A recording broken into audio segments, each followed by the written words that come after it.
Salut zusammen und herzlich willkommen zur 38. Folge von Swiss von Doof Ask Switzerland. Freut mich, sind ihr mit dabei.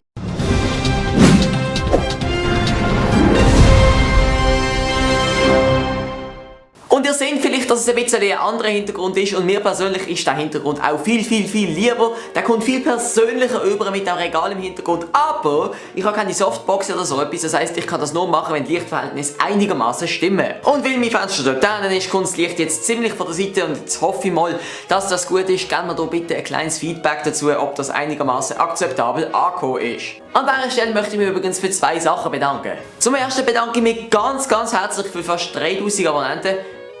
Das macht in meinen Augen irgendwie keinen Sinn. Warum schaut sich das jemand an, wie da ein kleiner Golf vor der Kamera schnurrt? Aber ich freue mich trotzdem. Merci vielmals. Zum anderen bedanke ich mich für die zahlreichen Fragen, die bezüglich der Interviews mit den beiden Politikern eingegangen sind. Merci vielmals auch hier. Aber etwas muss ich erwähnen. Der Fabian Molina wird eure Userfragen ganz direkt beantworten. Und falls der eine oder andere noch eine Frage hat, die er unbedingt vom User-Parteipräsident beantwortet haben will, einfach nochmal hier schnell ab ins Kommentar. Und dann sind wir thematisch auch schon wieder in luftiger Höhe, nämlich auf 10.000 Meter über Meer über dem Sinai. Dort ist nämlich vor etwa einer Woche ein Flug auf dem Weg nach St. Petersburg kaltblütig vom Himmel abgeholt worden. Und nein, ich rede nicht von irgendwelchen Fallschirmjägern, sondern von einer Rakete. Da sollten wir aber nicht Ägypter dafür verantwortlich machen, die haben keine Ahnung gehabt, was dort abgeht. Vielmehr sind das Terrorgruppen, die dort im Sinai platziert könnten sein. Auch vom IS ist die Rede. Noch genau weiss man es aber nicht. Jetzt habe ich zwei Wörter verdüstelt, aber der Satz macht immer noch einigermaßen Sinn. Also weiter im Skript. Jetzt ist aber rausgekommen, dass vor ein paar Wochen ein Flug dort ganz normal rumfliegt und auch eine Rakete auf das Flug zukommt. Der Pilot sieht sie und kann in letzter Sekunde ausweichen. Geile Sicht, Respekt. Was aber für Aufsehen gesorgt hat, ist die Tatsache, dass er seine Passagiere und seine Crew nicht informiert hat. Viele Medien ziehen jetzt über den armen Sieg und über die arme Fluggesellschaft her, als wären es die grössten Verbrecher auf Erden. Und ich finde, das ist wieder mal ein typisches Beispiel, wie die Medien einfach alles ausschlachten müssen. Ich meine, ganz im Ernst, hätte er das der Passagier gesagt, wäre nichts besser geworden. Hat er irgendwie gesagt, jo, jetzt wäre er halt fast gerade gestorben. Was nützt das der Passagier? Dann können sie ja nicht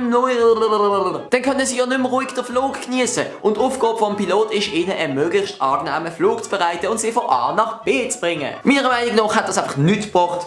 Ich kann ihn absolut verstehen. Seht ihr das genauso wie ich? Eure Meinung natürlich gern wieder mal in den Kommentaren. Gut, sind wir mit einem anderen Thema. Die Statistik für Asylgesuche von Minderjährigen aus dem Jahr 2014 ist veröffentlicht worden. Dabei fällt auf, dass das so viel wie noch nie seit dem Kosovo-Konflikt sind. Ganze 1500 Minderjährige haben im letzten Jahr probiert, in der Schweiz Asyl zu bekommen, was einen immensen Anstieg bedeutet. Ich habe leider keinen Einblick in die Daten, wie viele von ihnen denn tatsächlich Asyl bekommen haben, aber schlussendlich ist es darauf herausgelaufen, dass die meisten von ihnen zu einer Gastfamilie gegangen sind. Also nicht eine Gastflüchtlingsfamilie, sondern eine schweizerische Gastfamilie, die sich bereit erklärt hat, die aufzunehmen. An dieser Stelle tun sich bei mir gemischte Gefühle auf. Zum einen finde ich, wir haben als Schweizer im Vergleich zu anderen Ländern schon erheblich mehr in Sachen Flüchtlingshilfe geleistet als andere. Zum anderen sind das aber Minderjährige und das bricht mir das Herz. Das bricht es mir wirklich. Dass das jemand in meinem Alter machen muss. Zum Teil ohne Familie. Da lobe ich es mir, dass ich hier vor der Kamera stehen darf und Swissinfo moderiere. Die Frage ist jetzt, sollten die Minderjährigen spezielle Privilegien bei der Asylvergabe bekommen? Oder findet ihr, nein, das sind Asylsuchende wie alle anderen auch, die nicht bevorzugen? Oder findet ihr, ach, es bricht auch mir das Herz, genauso wie Mama Lionel?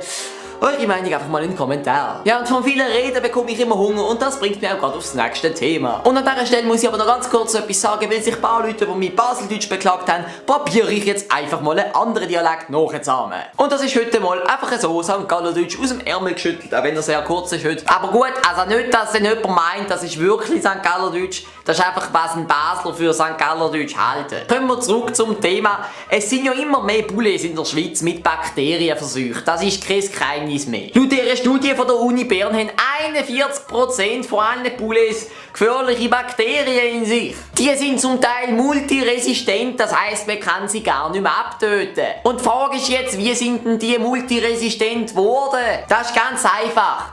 Sie sind ja immer wieder Antibiotikum ausgesetzt gewesen und mit der Zeit haben einfach nur noch die überlebt, die sich eben dagegen haben können wehren. Die haben sich vermehrt und mittlerweile sind nur noch die da. Ich glaube, ich gebe so einen schlechten St. Galler ab, dass ich die ganze Zuschauerschaft von dort verliere. Das geht doch nicht! Und jetzt bin ich plötzlich ein Zürcher, also ich habe keine Ahnung.